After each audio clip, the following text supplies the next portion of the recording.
I never knew that this shit was capable of happening to me at 27. I'm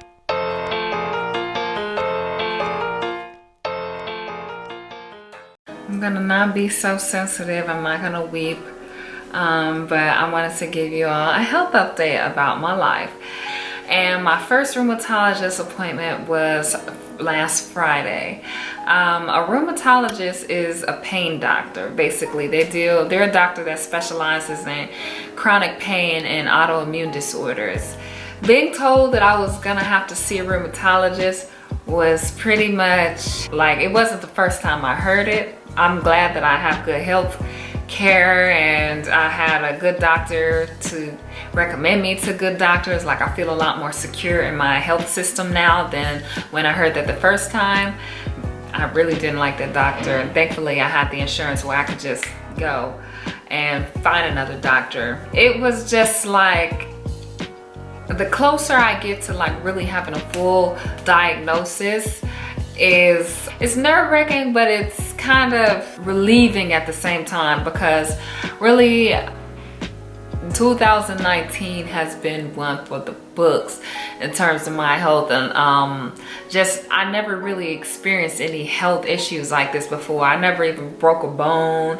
I don't get my nose busted, or I've never, had a nosebleed even for real. So other than like menstrual cramps and headaches, I had never known that I could wake up feeling like a 90-year-old woman, or not be able to get up fast because my knees hurt, or can't sit down for long periods of time in the Uber because my knees are gonna start throbbing, or that I was gonna wake up in the middle of the night in pain because my knees are throbbing, or I wasn't gonna be able to walk because I have a cyst in the back of my knee, or I was gonna have trouble sleeping because of my back pains.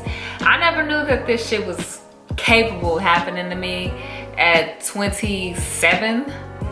Like, I don't even have no kids, like, so I don't even know what real pain is, other than this. And so that was the scariest thing about this whole situation.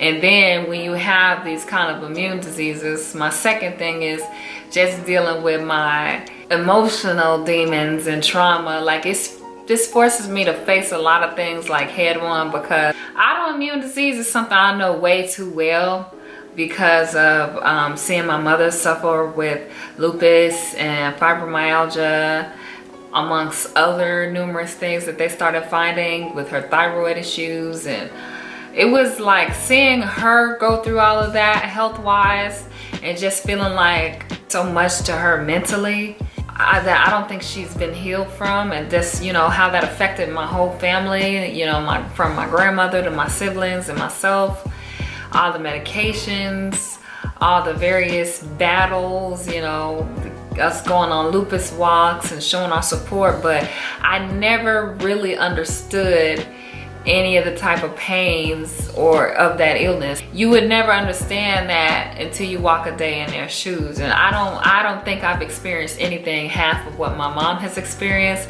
but seeing it on my mother was just like, I'm the type of person, I don't even like to go into hospitals. Like, I hate that low energy of being sick and being around it. I'm very sensitive around things that I think are painful. I can't even watch scary movies. So to experience a type of illness that, an autoimmune disorder, for those who don't know, it's basically your white blood cells attack your good cells.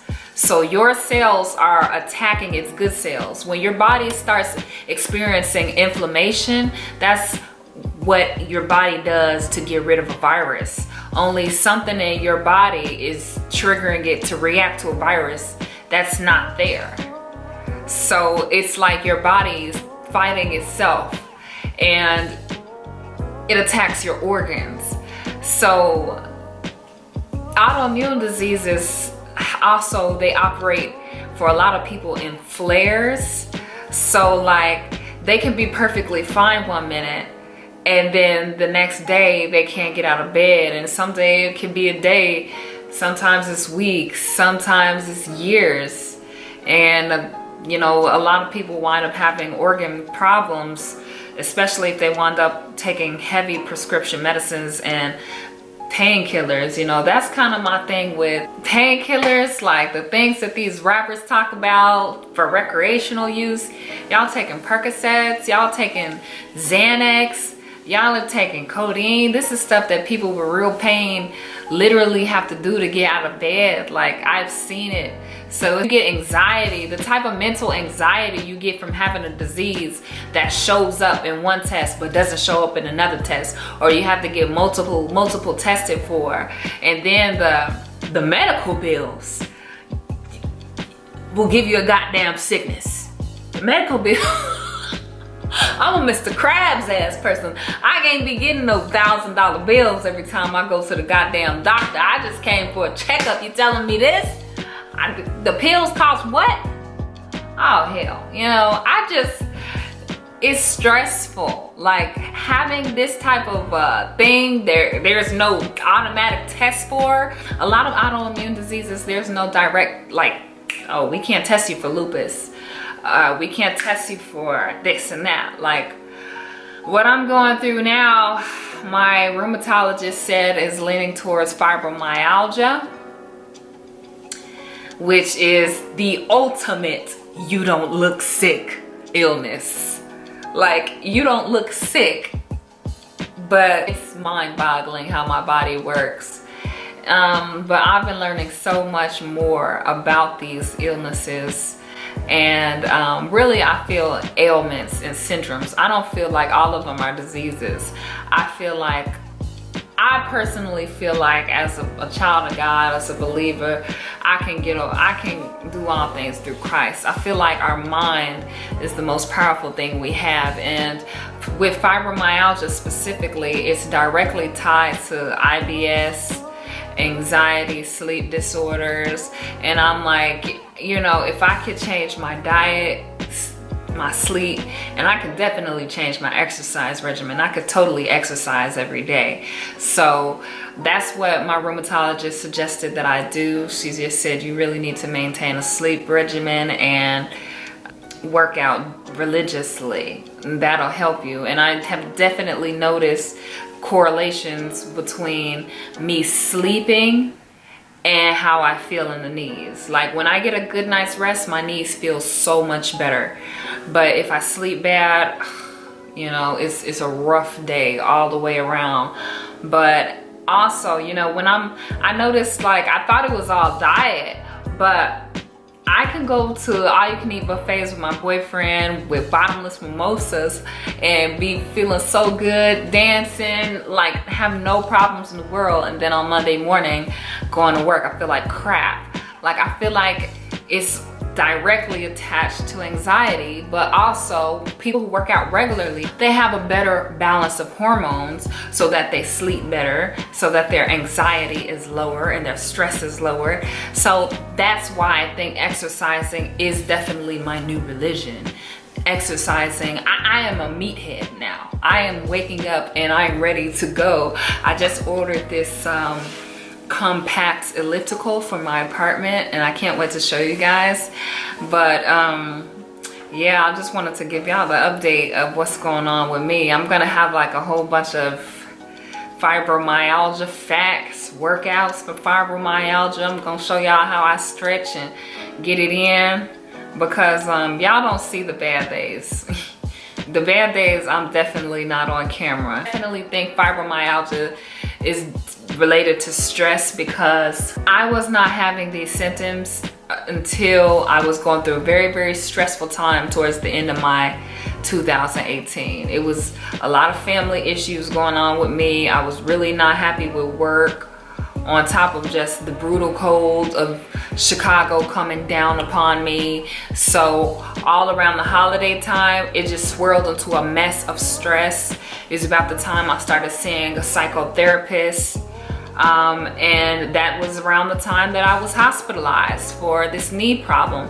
I think there is a direct correlation between stress anxiety, and fibromyalgia. And this is not a hereditary thing, but I do believe families have trauma that they pass down to their kids, and that's what gets passed down. If those behaviors aren't fixed and healed, then those behaviors are taught to the kids. Those behaviors, that energy is absorbed into the kids, and thus that manifests into a disease. I do believe that the energy that we store from trauma inside of our bodies as children can manifest into a disease if we never heal from it or learn how to cope with our problems, because we never learned from how to do that as a child.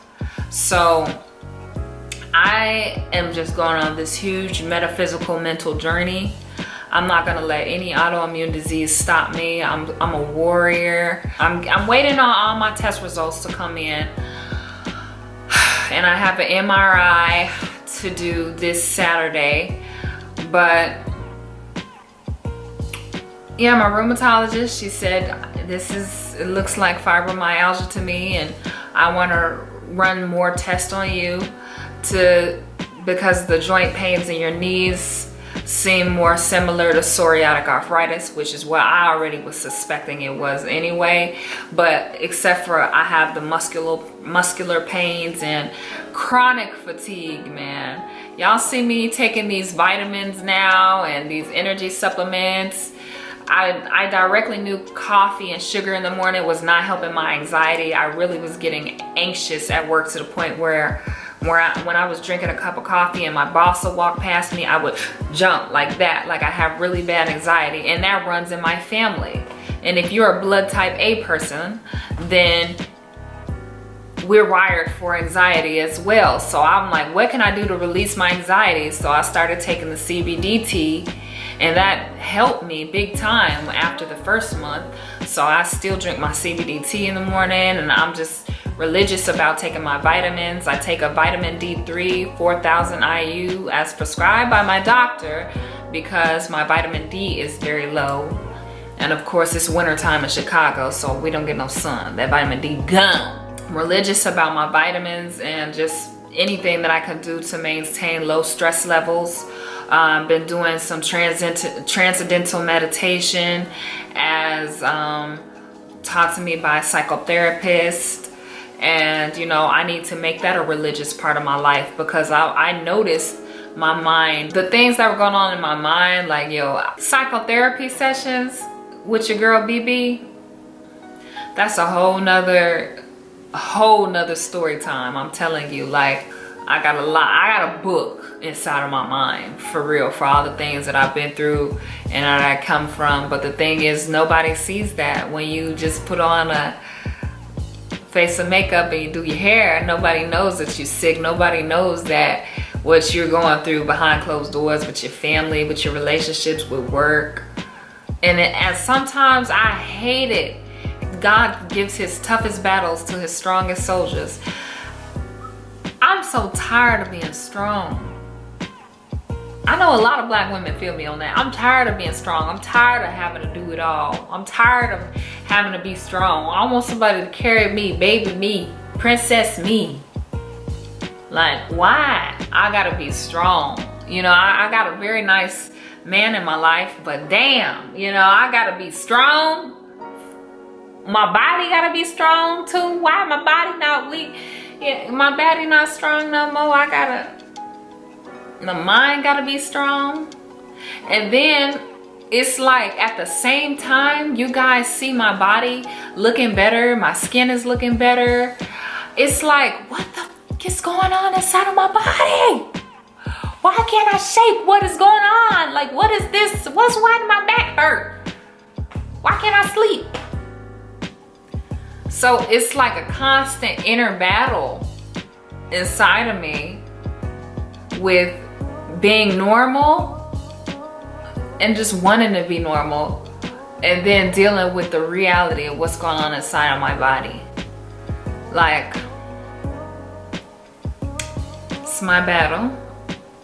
But I honestly to God think this is happening to me because I wouldn't really be able to relate to other people. Like, I need to relate. Like, I think this gives me a purpose because we'll need to know about health and the mental aspect of our bodies. Like, we have so many cells in our body that create wellness. If you're depressed, those cells multiply in your body, and it takes days for them to get rid of, and you keep producing those depressed cells, and that manifests in your body. I think we need to talk about mental health. I think we need to talk about what goes on when the makeup comes off. I think that I'm going through this for a reason. I know that I am. I know that I am. I know that this is nothing that I can't get past. I know that this is nothing that I can't. God said what we speak can determine life and death. So I have to speak life. I have to speak health. I have to speak positivity in my life. Life and death is in the power of the tongue. That's what that verse is, I believe. I've been getting in my Bible more. This done brought me closer to God. This done made me relate to people who have other health issues and they want to talk to me about them. You know, this is all happening for a reason, and I thoroughly believe that. So this is my health update. This is my story time with you guys.